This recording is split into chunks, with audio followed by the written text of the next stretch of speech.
What's up, y'all? It's Will here with Schedule Fly, and I've got Billy Schaefer on the phone. And Billy's, first time on the podcast here, longtime customer with 131 Main.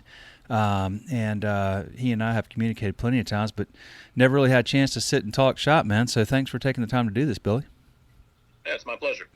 Where are you today? I'm up at our office today. It's just me, so I'm definitely social distancing by myself if that's possible. Oh, man, I hear you. Your offices are up in Cornelius, right? Yeah, correct. Okay. Now, tell us about the business. You've got how many 131 mains now, and you've also got Cowboy, right? Right. We have 4 131 mains. Okay. The original here in Lake Norman, and we have one in Blakeney, down the south side of the city, and then in South Park we have one, and then up in Asheville in the Biltmore Park area we got our 131 mains, and then we have our other concept, Cowboy steak, chicken, and ribs, right next door to the original 131 main here in Cornelius. Oh, wow. Is that right where your office is, or is it nearby there? It is. I'm staring at it right now out the window. I can okay. throw a rock. Oh, good. Perfect. Okay. Is anything, any of your locations doing anything right now, takeout, or y'all just shut down? We decided to not do takeout. We thought it was best for our team and our guests alike to stay safe, to just not do the takeout model. And it's not really what we do. So we like to present an awesome product. And when we have the government blessing to open back up and run, we're going to do what we do and do it well. I hear you, man. There you go. Very clear decision, knowing what y'all do, what you do well, what you're good at, and y'all are ready for this. So what's happening now? Did y'all do the PPP process? We did. We went through the PPP process. It was pretty simple of a process. I think we got in there in a good time, got everything done, haven't had any issues with it.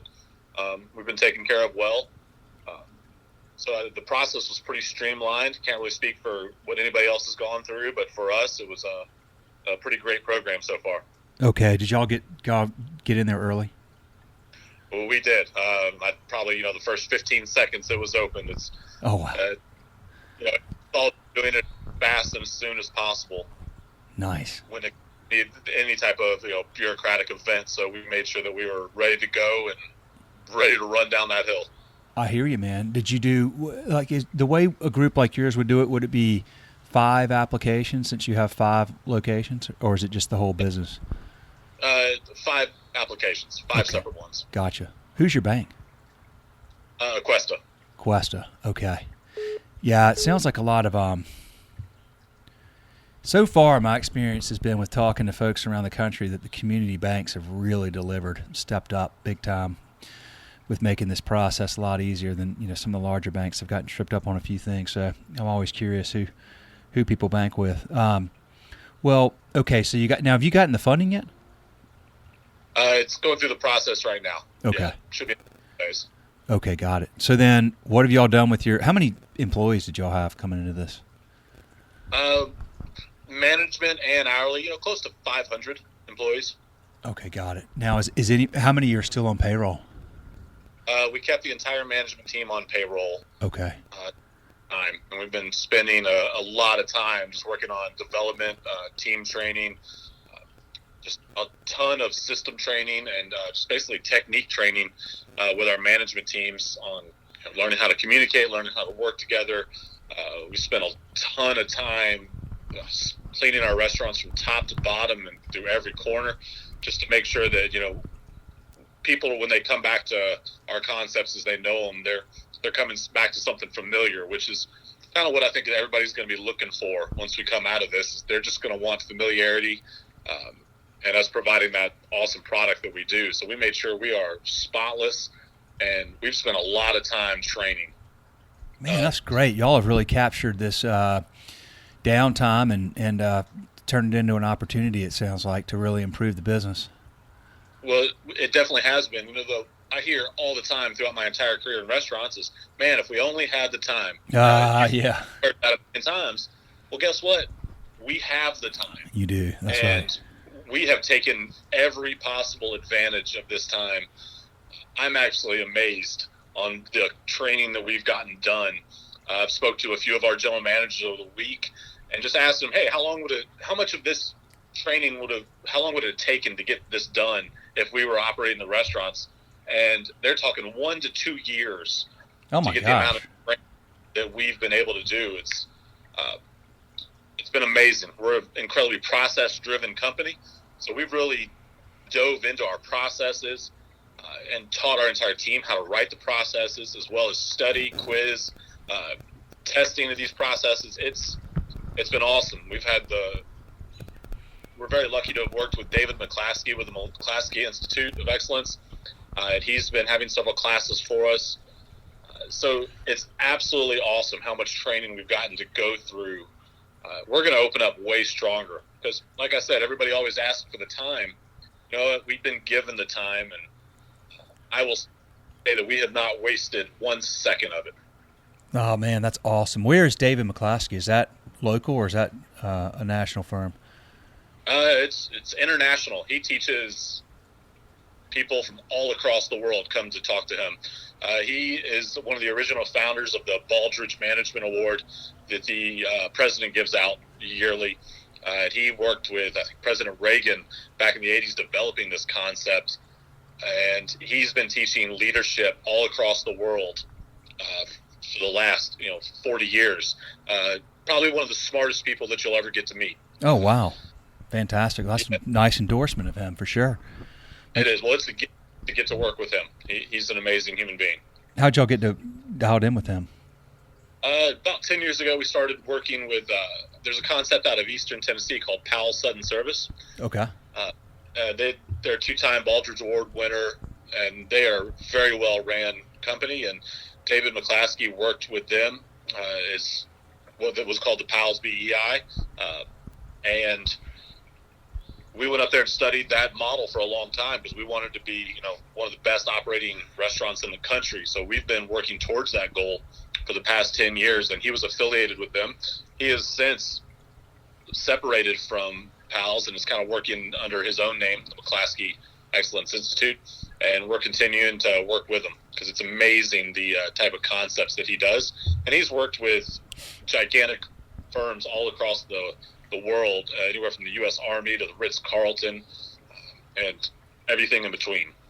Oh, man, that's fantastic. Well, I can say that, I'm a stone's throw from your Blakeney location where I'm sitting right now at my house. We love 131 Main. Y'all do run a very good business. It's very consistent.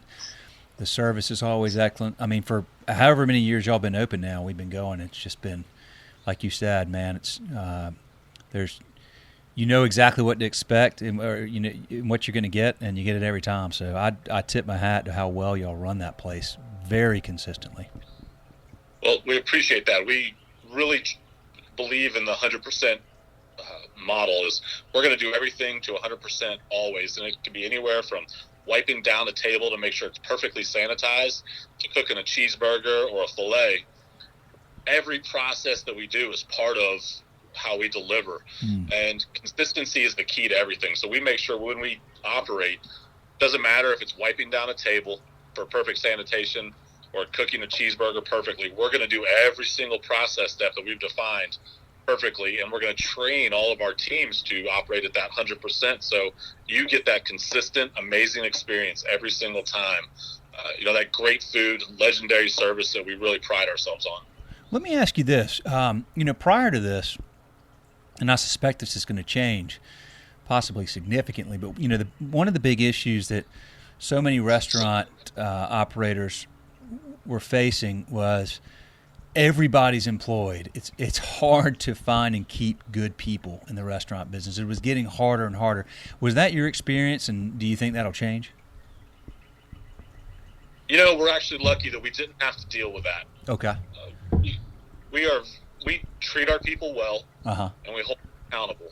Yeah. I think what a lot of people miss in that is the holding people accountable is treating people well. We're never rude. We treat people with a golden rule and treat people well.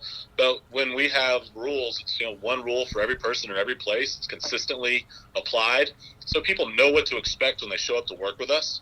Yeah. And when you know what to expect, you're obviously a lot happier. So we've had people in our restaurants since day one.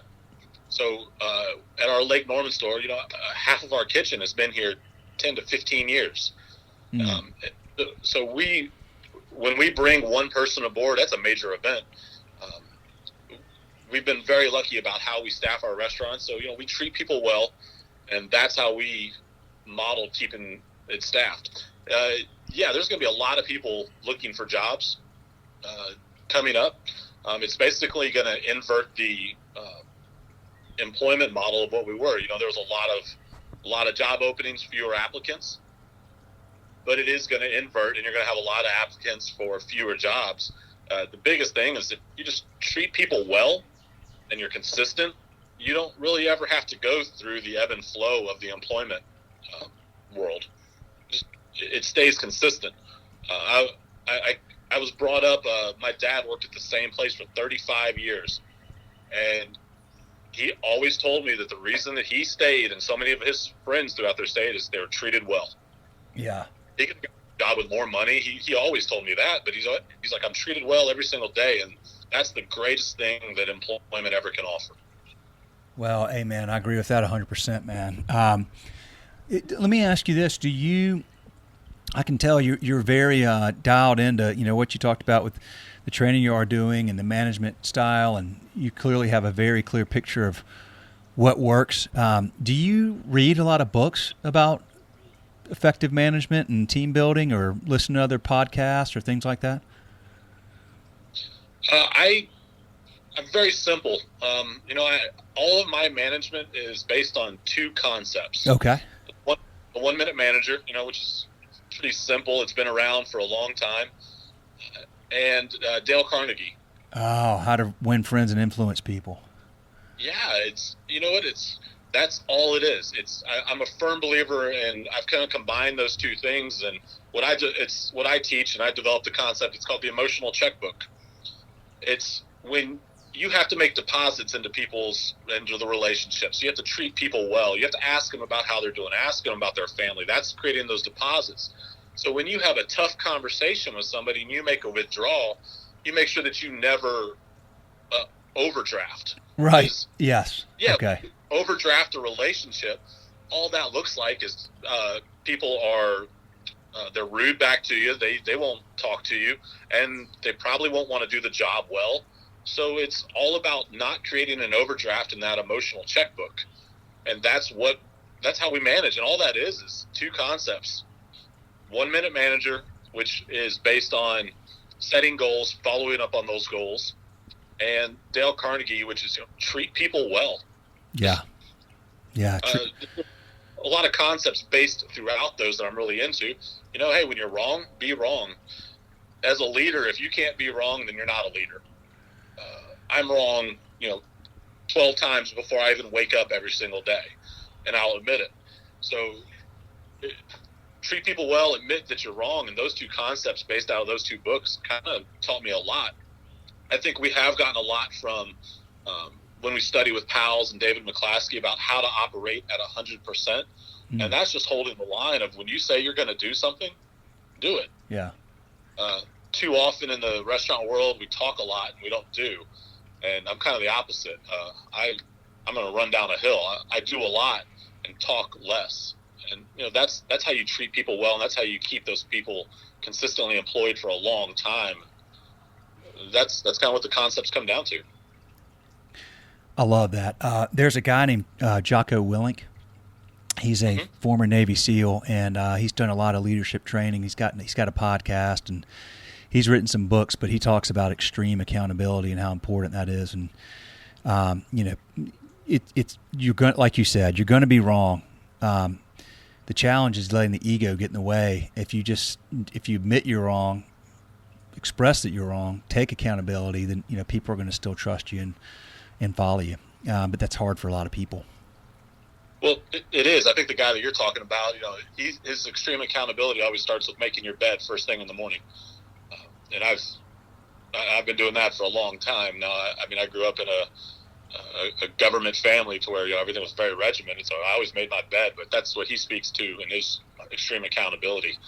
But the word extreme doesn't even need to be in there. It's just hold people accountable. And you say that something needs to be done, you just make sure that it's done. That's it. It's a pretty simple concept. I think what too many people in our world, they try to make it complex. And I'm kind of on a mission for the next, 30 years of my career to have people stop making things hard. There we go. Everybody says, "Oh, the restaurant industry is wild. It's crazy." It's not hard. You cook food, you serve food, you collect money. 3 basic key components of any relationship. And we have lived in this concept of, oh man, restaurants are hard. They're difficult. No, they're not. We make them difficult. We call that the activity trap here in our concept. We make ourselves think that we're busy when we really don't have that much to do to run a restaurant. And, it's a lot. I'm sure a lot of people that listen to this are going to argue with me that, there's tons to do. But when you really break it down to the things that have to be done, and if you're organized, it's not near as much as we think it is. Well, there's something. Yeah, I mean, look, there's something to knowing what you need to do and focusing on those things and just executing. Focus, execute, and it's easy to get distracted. Just in business in general, but in the restaurant business, there's so much going on. So you've got to have. I mean, you have a very clear way of thinking through and articulating what needs to happen. I think a lot of people in this industry, it's challenging. You have a lot of folks that are can be right brain, creative type folks, and it's sometimes that organization and execution are they're hard. I think you clearly understand the business very well and how to manage it, how to run it, how to tweak things and fine tune. And I mean, what y'all are doing with training right now is just a perfect example of that. That's amazing to me that what you're doing now is something that would have taken a year or two. I was thinking you were going to say, a few months or something like that, but that's awesome. Love it. Well, I can actually, what we did is we created a list of everything that a manager ever has to do, like every skill set that's ever possible to functionally run a restaurant. And we just created a chart, and we basically are checking it all off as we go through and we develop these people, because we really want to think of ourselves as a training concept where we can develop people. And, if you want to be developed and become the best manager possible, I want you to work with us. That's the goal. And we have this chart that has, the God knows how many things on there that a manager does, and it's filling up pretty fast as far as all these basic techniques that managers need.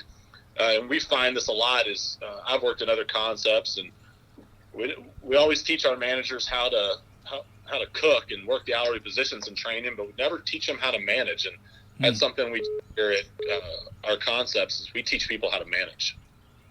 What's your background, Bill? Did you grow up? Well, I mean, obviously, you said you didn't grow up in the restaurant business in the sense your father wasn't in it. But how long have you been in the business? I've been in the business about 20 years now. Okay, gotcha. Where are you from? I'm from Louisville, Kentucky. Okay. How long have you been here with this group? 10 years now. 10 I've years. spent half my career with the 131 Main and Cowboy restaurants. To be honest, before this, I was in music, and I worked with competitive marching bands and drum lines, and that's what taught me a lot about detail work. I've been a part of several national championships groups and state championships groups, and I learned how to operate at a really high level outside of the restaurant industry with the Penn State University drumline. Frank Otis and Brian Mason, they are phenomenal teachers. Then I also worked with a high school in Kentucky that's been a multiple-time national championship marching band with Eric Hale out of Bourbon County, Kentucky. And those 3 people, I learned an absolute amazing amount on how to operate at an incredibly high level. So I've transitioned a lot into that detail work into what it is running restaurants. So I think that kind of gives me a different view on how restaurants run. Is I look at more as a show with a million details as opposed to, I'm not sure how everybody else looks at it. So that's just how I look at it. Yeah, for sure, man. I love that. Well, you have a nice talent stack coming from building expertise in something else and applying it here. How did you get involved with restaurants? So when I taught music, marching band is a seasonal thing, so I've got to stay busy. That's my personality. I don't chill out very well. I'm not good at it. So as I would be in my off season, I would just go work at a restaurant because I love to cook, and that was something that was really interesting to me. So as I was learning to cook and learn as a prep cook, I actually got pretty good at it. I grew up cooking with my mom and my dad, and so as I continued to cook in the off season, I started really liking it more and more, and I got into the cooking on a line. And as time went on, I just really got into that goal of how it felt to be in a restaurant. And being on stage as a musician felt really, really similar to what it feels like to be on a line and cooking and being in part of that show. And just over time, it just kept, man, I want to be in restaurants more and more. Then one day I was like, you know what, I'm going to send out my resume. So I've been in a ton of restaurants and worked for a while, and I got hired on with, back then it was Lone Star Steakhouses. Started my career, and now I closed my eyes, and now I'm here. Oh, wow. So I've loved every minute of it. Wait, Lone Star, was that out of Charlotte? Yeah, the original one started out in Winston-Salem. They had several here in Charlotte, and I don't think there's any of them left at this point.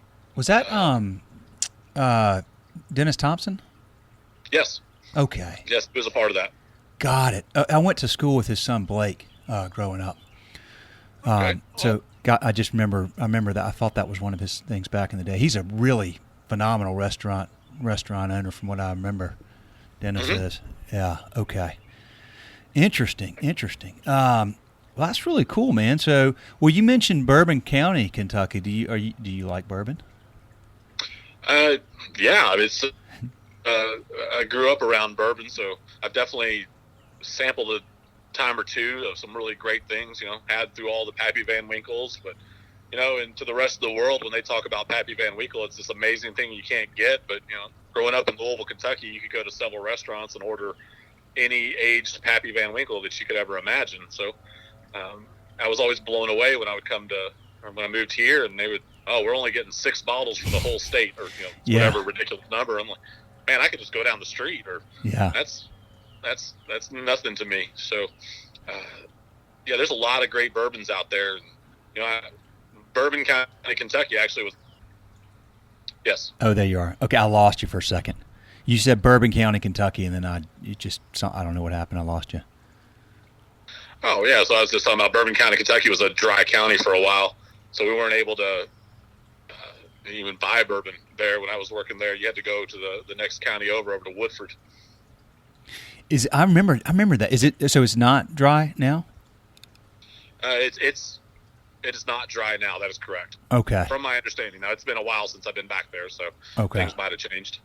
So, I was asking that because maybe when this is all over and we can head back out again, man, if you're ever down in the Blakeney location, I'd love to come sit up at that bar and have a bourbon with you or something. Yeah, that sounds great.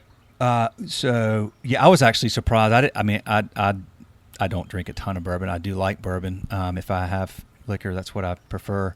I did not know until recently that so many different types are not actually distilled by, the brand that they're, I guess there's this really large organizations that distill a bunch of stuff, and it's just basically the marketing and labeling on a lot of that stuff, which I found to be fascinating. Did not know that.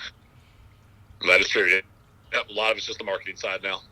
Yeah, I think Pappy might be part of it. I've had some Pappy. It was fine, but I don't know. Well, all right, man. Listen, I'm going to let you roll. I really appreciate the time quite a bit, and appreciate the business. And you got my cell, man. I'm always happy to help any way I can. And otherwise, let's definitely get together sometime, maybe this summer.